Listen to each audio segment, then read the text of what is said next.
Olá a todos, sejam muito bem-vindos a mais uma aula. Aqui é a professora Shirley Botelho do componente de História e eu te convido a conhecer o nosso objeto de conhecimento. A aula de número 37 tem como objeto de conhecimento resistências indígenas, invasões e expansão na América Portuguesa e o detalhamento, formas legais de escravização dos indígenas na América Portuguesa, guerras justas, resgates, descimentos. Vamos então à nossa aula.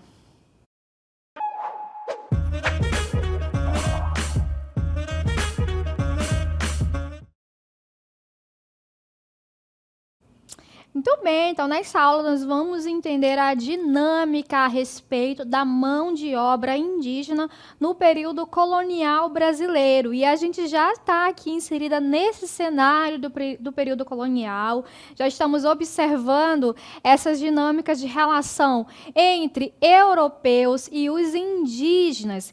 Então, quando os portugueses chegaram aqui às terras que viriam a ser chamadas de Brasil, eles encontraram povos com cultura, costumes, organização social e línguas totalmente diferentes da que conheciam na Europa, na África e no Oriente.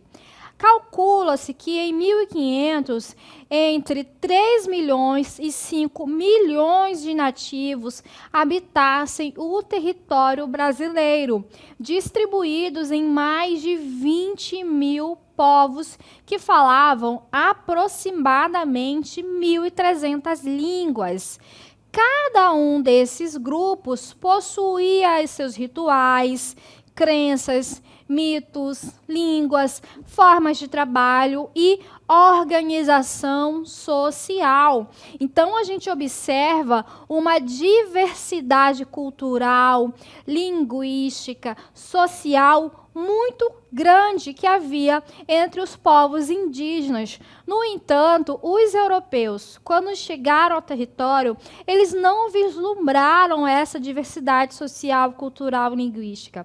Eles viram um povo só e um povo sem cultura, né? A visão eurocêntrica, ou seja, aquela visão que colocava o europeu como centro do mundo, como centro do universo, como aquele detentor da cultura suprema, como detentor de uma cultura superior e que deveria levar a sua cultura, forçar a sua cultura, a sua religião e os seus costumes àquele povo que para ele não tinha cultura, ela vai infelizmente prevalecer.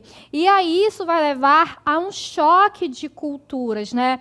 Inicialmente, esse contato, ele vai ser um contato ali de curiosidade entre ambas as partes, um contato relativamente amistoso. No entanto, a partir do momento em que os portugueses vão querer tirar um certo proveito dessa relação, quando, dentro da lógica mercantilista, eles vão querer explorar o território e, consequentemente, explorar a mão de obra dos indígenas, aí essa relação vai mudar. Vai mudar de uma relação amigável para uma relação na qual os europeus vão querer escravizar a mão de obra dos indígenas. E aí a gente vai para o nosso texto. Escravidão indígena no Brasil. Aí a gente tem aqui a história da América Portuguesa. Ela foi marcada por interações entre os colonizadores europeus e as populações indígenas. E aí a gente trata que desde o momento em que os portugueses chegaram aqui ao território brasileiro em 1500, essas interações entre as populações indígenas, elas foram fundamentais para esse processo de colonização. Então, elas foram interações complexas e elas variaram desde relações de troca, como o escambo, até a violência da conquista e a exploração da mão de obra. Os colonizadores, os portugueses, eles viam os nativos como recurso para o trabalho. E, em muitos casos, eles tentaram modificar essa estrutura social, cultural dos indígenas, impondo seus próprios interesses econômicos, sociais e religiosos.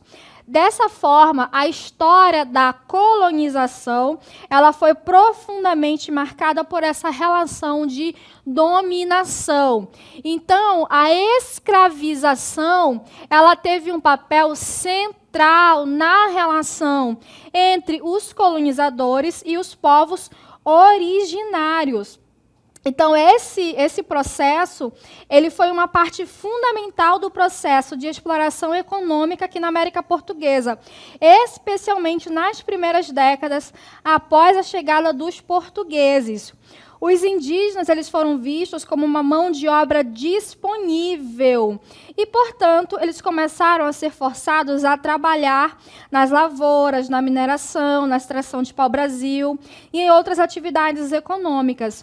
A escravização indígena, ela foi especialmente importante em regiões como na Amazônia, onde a dificuldade de acesso e o alto custo de transporte ela se tornou aí uma parte central nesse processo de colonização. Então, os portugueses, eles vão utilizar diferentes estratégias para subjugar as comunidades indígenas. Então, para garantir o controle das populações indígenas e sua sujeição ao sistema colonial, os portugueses utilizaram diferentes estratégias.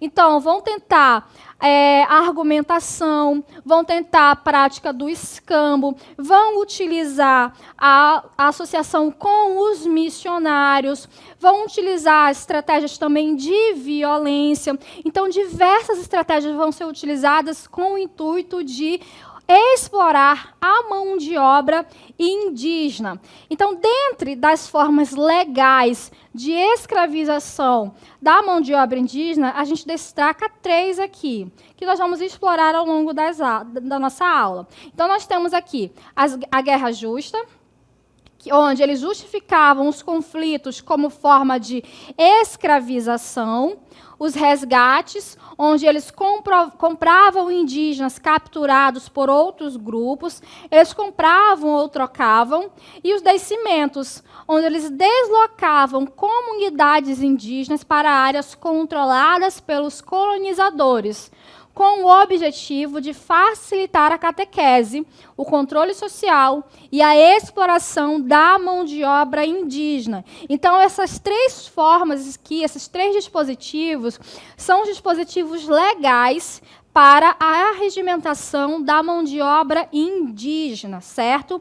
E isso a gente vai explorar com mais profundidade ao longo da nossa aula.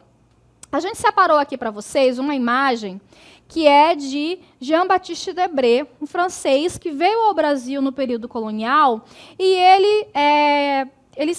ele pintou alguns quadros que ele observou no cotidiano do Brasil.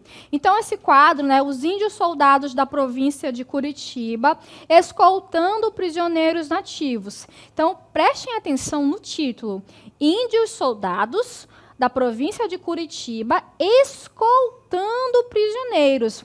Então, nós temos indígenas que estão escoltando outros prisioneiros indígenas. Essa forma de utilizar indígenas a serviço dos colonos, dos colonizadores portugueses, é aquela política, né, de dividir para dominar. Então, os portugueses, eles utilizavam essa tática de colocar comunidades indígenas aliadas, e eles acabavam colocando esses indígenas, armando esses indígenas, dando a eles instrumentos, vestimentas, materiais europeus para esses indígenas, para que eles tivessem certa vantagem em relação a tribos inimigas. E eles vão fazer com que esses indígenas aliados aos portugueses caçassem os indígenas que fossem inimigos. Então, qual é a vantagem para eles? Os indígenas de sua tribo, de sua comunidade, não seriam escravizados, seriam, de certa forma, poupados desses trabalhos forçados. Então, eles vão utilizar a mão de obra desses indígenas para caçar esses trabalhadores para esse trabalho forçado, já que eles conhecem a região. Então, isso facilitaria com que eles penetrassem na floresta. Então, observem como essa lógica de arregimentação, ela vai fazer com que cada tribo, eles trabalhem uns contra os outros, eles vão utilizar esses desentendimentos entre essas tribos. Lembra que nós comentamos no início da nossa aula que existiam aí uma grande diversidade de etnias, de tribos, de comunidades que falavam diferentes línguas, que tinham diferentes costumes. Então, os portugueses eles vão saber utilizar dessas diferenças ao seu favor também. E aí a gente observa, a partir de agora, as formas de arregimentação da mão de obra indígena na Amazônia colonial. Então, durante o período colonial, a Amazônia ela foi palco de diversas formas de arregimentação da mão de obra indígena. Enquanto o restante do Brasil, no Nordeste, por exemplo, onde a economia ali, ela girava em torno da produção da cana-de-açúcar e a mão de obra empregada era a mão de obra africana, na Amazônia, como não havia o desenvolvimento dessa economia, por conta da questão climática, por conta da questão geográfica, a mão de obra empregada vai ser mão de obra indígena, certo? Então, por conta de vários fatores, a mão de obra africana vai ser muito difícil de colocá-la, de empregá-la aqui na região amazônica. Então, qual é a mão de obra que tem em larga escala aqui? É a indígena. Então, é essa que o colonizador, que o europeu, que o português vai tentar utilizar. E, para isso, existe uma legislação. E essa legislação ela vai ser utilizada para tentar cooptar essa mão de obra. Então, diferentemente de outras regiões da América Portuguesa, onde predominou a escravidão de africanos, na Amazônia, a exploração do trabalho indígena foi o que moveu a economia local. Ela vai ser o motor que vai girar aqui a economia na região norte. Isso se deveu, em grande parte, à dificuldade de transporte e à resistência dos colonos em importar africanos escravizados devido aos altos custos. Era muito caro trazer a mão de obra africana. E a economia local, que era baseada na extração das drogas do sertão, principalmente, ela não conseguia custear, o preço da vinda de africanos escravizados. Então, não compensava, de modo que acabou tendo que se ficar com a mão de obra de indígenas. Então, assim, a coroa portuguesa, juntamente com as ordens religiosas, eles desenvolveram estratégias específicas para garantir o controle da mão de obra indígena na região. E aí a gente observa a escravização indígena. Nos primeiros momentos da ocupação europeia, a escravização direta dos povos indígenas foi uma prática comum, especialmente nas incursões de bandeirantes paulistas ao interior do território. Essas expedições, conhecidas como entradas e bandeiras, elas capturavam indígenas para serem vendidos como escravizados nas capitanias do sul. As entradas e bandeiras, elas eram expedições particulares e do governo que tinham como objetivo capturar indígenas e também escravizados, fugidos, Eles entravam cada vez mais no interior com o objetivo de capturar indígenas e africanos fugidos, certo? E eles traziam para as vilas. Então, à medida que eles iam cada vez mais à procura dessas pessoas, desses sujeitos históricos assim, que eram fundamentais para a manutenção do trabalho, essa prática ela foi muito importante naquele período, né? Contudo, essa prática ela acabou gerando conflitos entre os colonos e os missionários jesuítas. Os jesuítas, lembrando que eles vieram juntamente ali com os governadores gerais no início do século XVI. Os jesuítas eles defendiam a conversão dos indígenas ao cristianismo e o seu uso como mão de obra sob outras formas de controle. E aí a gente vai entrar um pouquinho mais a fundo a respeito das missões religiosas e o Diretório dos Índios. Lembrando que no contexto aqui dos jesuítas é aquela missão, né, da Companhia de Jesus que foi criada no século XVI e eles vieram para as Américas com o objetivo de converter os gentis, de converter os nativos que habitavam na América. E eles foram contrários à escravização dessas pessoas, à escravização dos gentis. Então, uma das principais formas de arregimentação da mão de obra indígena na Amazônia foi a atuação das missões religiosas, especialmente dos jesuítas, dos franciscanos e dos carmelitas, que também fizeram missões aqui na região. Essas ordens, elas criaram aldeamentos onde indígenas eram catequizados e inseridos no trabalho agrícola, na extração de produtos naturais e na construção de vilas. Em troca, os missionários ofereciam proteção contra a escravização direta.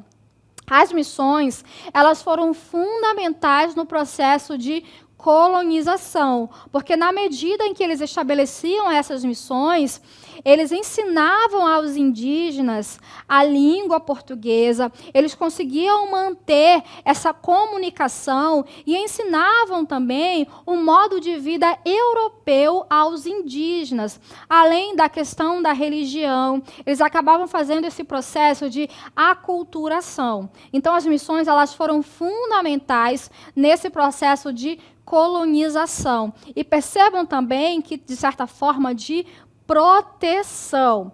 Então, em 1757, com a expulsão dos jesuítas do território português, a coroa instituiu o Diretório dos Índios, que visava integrar os indígenas à sociedade colonial. Aí você pergunta, professora, você está falando que eles foram importantes e agora eles foram expulsos? Por quê? Porque existia um conflito muito grande entre os jesuítas e os colonos. Por quê? Porque os colonos queriam escravizar, queriam explorar a mão de obra dos indígenas. E os jesuítas, os missionários, eles estavam, de certa forma, impedindo, criando ali um atrito. Existia um conflito muito grande entre os jesuítas e os colonos. Os colonos queriam explorar e os jesuítas estavam impedindo essa exploração, criando obstáculos, até que o Marquês de Pombal ele vai expulsar os jesuítas, uma vez que, dentro da lógica mercantilista, os jesuítas estão impedindo as questões econômicas aqui na colônia. Então, esse sistema do diretório, ele transformava as antigas missões em vilas administradas por colonos portugueses. E os indígenas passaram, portanto, a ser obrigados a trabalhar para os novos administradores em troca de um salário, que muitas vezes ele era simbólico, ou seja, era um salário irrisório. E apesar de representar uma tentativa de reformulação, o diretório perpetuou a exploração da mão de obra indígena. E a história da prática de arregimentação da mão de obra indígena, né? Na América Portuguesa, assim como em outras partes do continente americano, colonizado por europeus, houve diversas formas legais e práticas de subjugação dos povos indígenas. Algumas dessas práticas incluíam guerras justas, resgates e descimentos. É o que a gente comentou no início da aula, né? Essas formas legais. Então, é uma tentativa de colocar no papel, de legalizar práticas de exploração. E aí a gente vai explorar um pouquinho mais cada uma delas. Nós temos aqui as guerras justas. As chamadas guerras justas eram um conceito legal que permitia aos colonizadores europeus, incluindo os portugueses, conduzirem campanhas militares contra povos indígenas sob a justificativa de converter ou controlar essas populações. Eram aquelas autorizadas pela coroa portuguesa ou pelos governadores, ou as travadas em legítima defesa contra os ataques indígenas. Então, essas guerras elas eram muitas vezes justificadas pela expansão territorial, conversão religiosa ou suposta defesa contra ameaças percebidas. Como funcionava? Muitas vezes, alguma comunidade indígena que o colono ele não poderia adentrar sem uma justificativa legal. Se ele tentasse entrar, se ele atacasse aquela tribo sem uma justificativa, ele poderia sofrer alguma punição. Então, o que ele dizia? Para que ele tivesse ali essa anuência legal. Ele dizia que aquela tribo, que aquela comunidade não queria se converter, estava tendo alguma prática herética, ou estava prejudicando o andamento, o funcionamento econômico da colônia. Então, isso dava a ele um aval para empreender uma guerra justa. Então, eles utilizavam esse argumento para invadir, atacar e subjugar aquela comunidade indígena. Esses eram aí os argumentos para travar as guerras justas.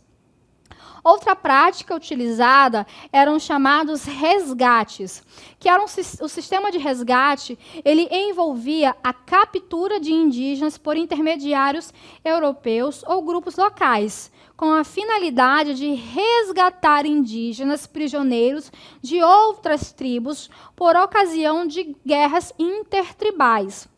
Essa prática era muitas vezes associada ao comércio de escravizados indígenas, onde os capturados eles eram trocados por mercadorias europeias, como armas, tecidos e utensílios.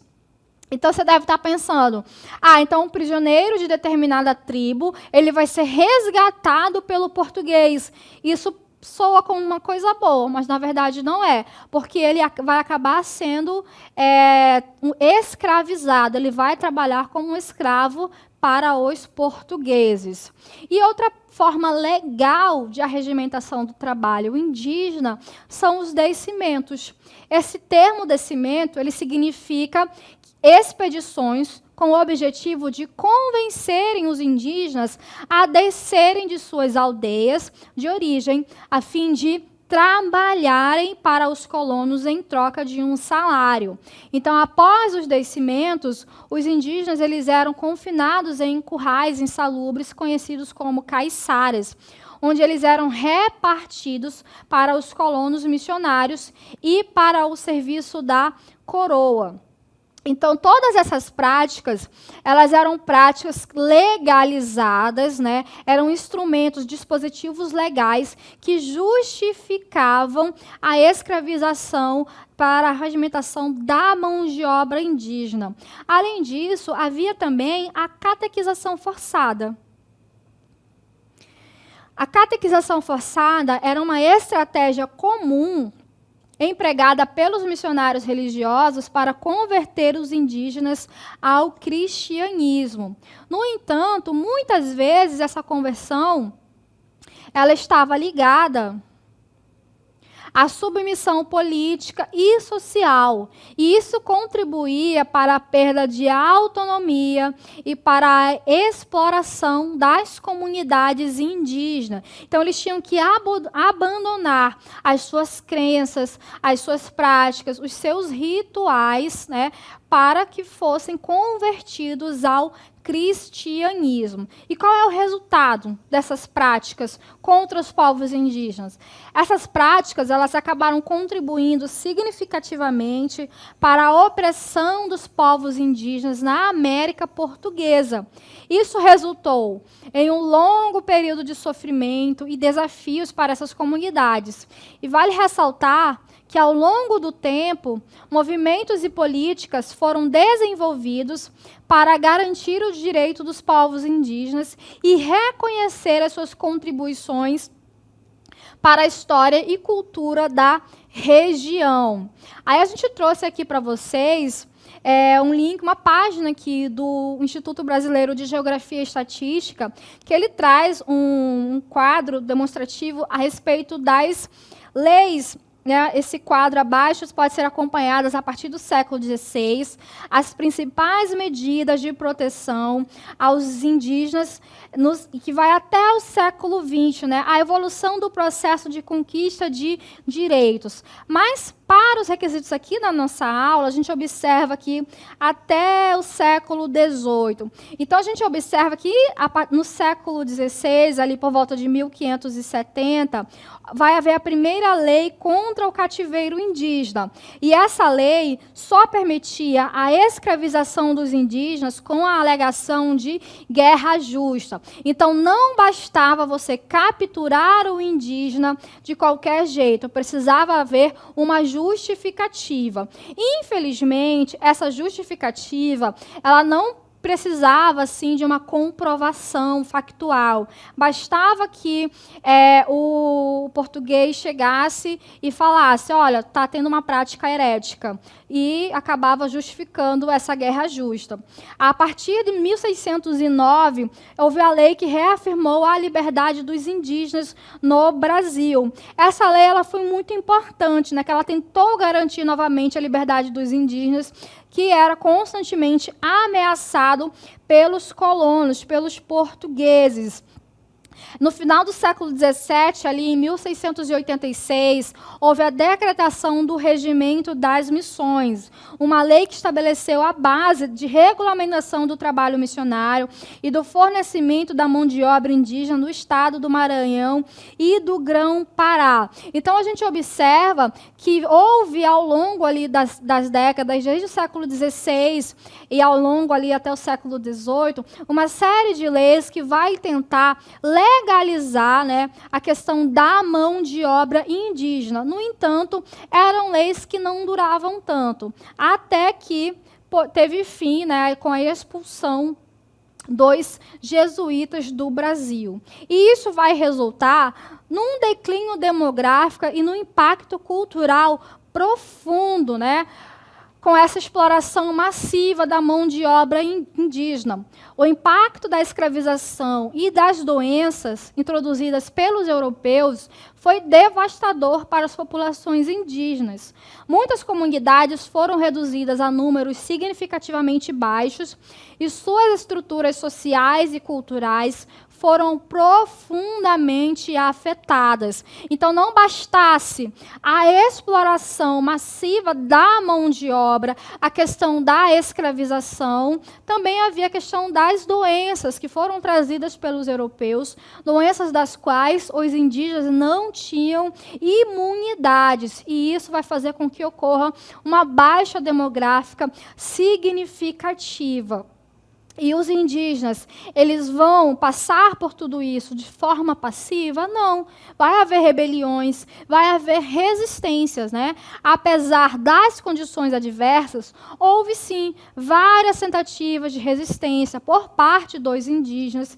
Então, essas rebeliões e fugas, elas eram formas de buscar a liberdade, embora enfrentassem grandes desafios, devido à questão da superioridade militar dos colonizadores. E aí a gente resume, né, de forma geral, as formas legais de escravização dos indígenas na América Portuguesa, que foram as guerras justas, que eram aquelas movidas por questões religiosas ou questões de segurança na colônia, os resgates, que eram aqueles em que os portugueses poderiam fazer trocas com os indígenas entre os prisioneiros, e os descimentos, que eram aqueles em que eles convenciam os indígenas a descerem até os aldeamentos, até as chamadas caiçaras. Então, essas são as formas legais de arregimentação da mão de obra indígena que ocorriam no período colonial brasileiro.